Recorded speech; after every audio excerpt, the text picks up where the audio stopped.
Prohlédni. Tvá víra tě zachránila.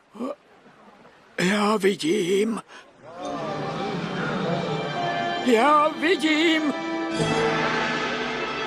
Já vidím.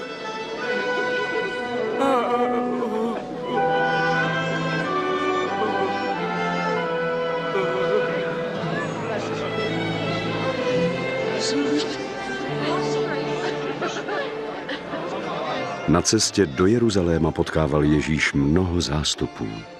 Lidé ho žádali, aby jim ukázal cestu ke spáse a učil je o Božím království.